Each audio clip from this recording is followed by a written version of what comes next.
propos n'est pas seulement mon dernier de l'année, c'est aussi le dernier de la présente décennie. Dans mon rôle actuel, je n'ai eu qu'une seule autre occasion de résumer une décennie de la sorte. À cette époque, nous devions encore nous sortir de la grande récession. Cet événement n'a pas vraiment été une surprise. La stupéfaction venait plutôt de la longue attente qui l'a précédée. Alors, quelle est la grande surprise politico-économique des années 2010? Ce n'est pas le choix qui manque.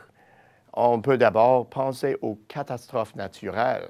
La décennie s'est amorcée par un tremblement de terre dévastateur à Haïti.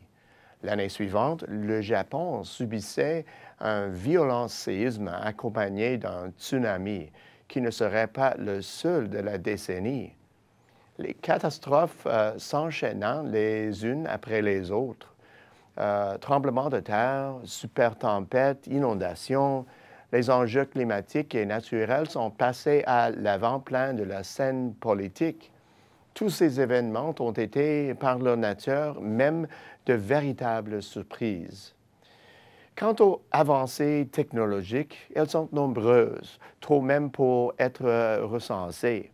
On a assisté au lancement du iPad en avril 2010 et depuis ce temps, d'immenses progrès ont été accomplis. Progression de la robotique, omniprésence des capteurs, développement de l'intelligence artificielle et des nanotechnologies, sans compter le développement d'innombrables applications pour ces technologies et d'autres innovations incontournables.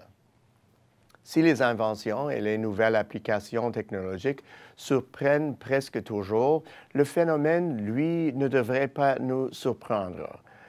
L'innovation s'accélère à un rythme exponentiel depuis bien plus qu'une décennie.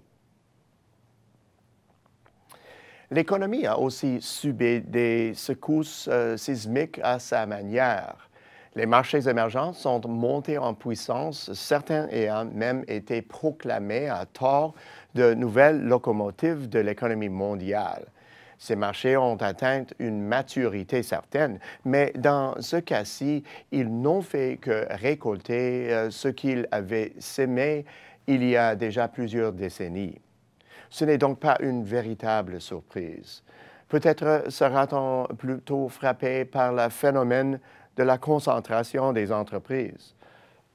En effet, devant la nécessité de se mondialiser pour soutenir la concurrence, on a vu se former de véritables géants nationaux de l'industrie étant capables d'exercer leur emprise sur des économies nationales d'une façon autrefois rendue impossible par les lois antitrust. D'ailleurs, les sphères technologiques qui ne laissent pas cohabiter la concurrence ont donné naissance à des sociétés qui changent les règles de leur secteur, notamment Google, Amazon, Uber et Facebook, essentiellement des quasi-monopoles mondiaux où se concentre la richesse et le pouvoir de fixer les prix. Mais encore une fois, ce n'est pas là une surprise. Chaque révolution industrielle a débuté par une concentration de pouvoir des entreprises qui a été suivie par l'instauration de mesures législatives destinées à limiter l'incidence des monopoles. Toujours sur le plan économique, la réglementation des marchés financiers est devenue une nouvelle puissance durant la décennie, surprenante à la fois par la portée et son envergure. Ces effets n'ont pas encore été mis à l'épreuve d'une récession. On s'en reparlera donc dans 10 ans. Les marchés de l'énergie ont eux aussi vécu une révolution. La crainte d'une déréglementation en matière d'environnement, combinée aux percées et aux gains d'efficacité du côté des technologies, a fait grimper en flèche l'offre viable d'énergie propre. Parallèlement, les technologies ont favorisé une envolée de l'offre de combustibles fossiles. Cette offre abondante a fait baisser le coût final et, au bout du compte, a nui à l'essor des solutions plus écologiques. Une révolution sur plusieurs fronts, donc, mais dont l'issue reste à déterminer.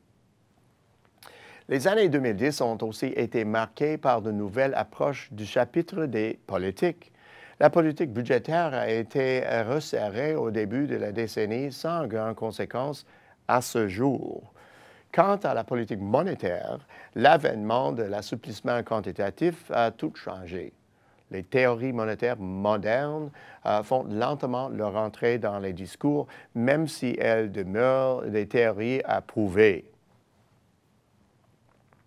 Dernier point à l'étude, le changement social. Au début des années 2010 a eu lieu le printemps arabe, pendant lequel des autocraties partisanes bien ancrées dans la région du nord de l'Afrique ont été renversées en l'espace de quelques jours. Ces bouleversements ont eu un effet domino. Ils ont donné lieu à nombre de manifestations partout dans le monde et ont culminé par deux grands événements en 2016. Le référendum sur le Brexit et l'élection du leader populiste par excellence, Donald Trump.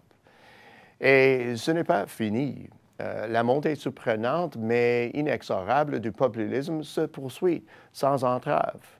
Voilà un changement qui marque de façon unique cette décennie.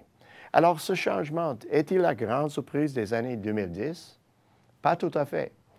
En soi, les facteurs que je viens d'évoquer représentent des révolutions majeures. Ces facteurs, en apparence aléatoires, sont en fait tout interreliés.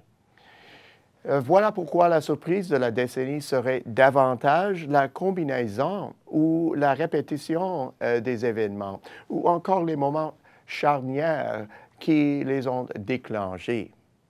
Au bout du compte, cela ne fait aucun doute. 2016 a été une année déterminante de la décennie qui s'achève à la fois sur le plan économique et politique.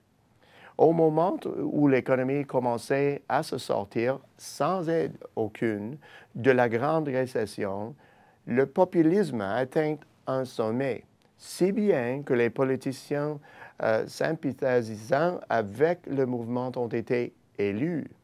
Or, les politiques préconisées par ces gouvernements menacent l'architecture politique et commerciale de l'après-guerre.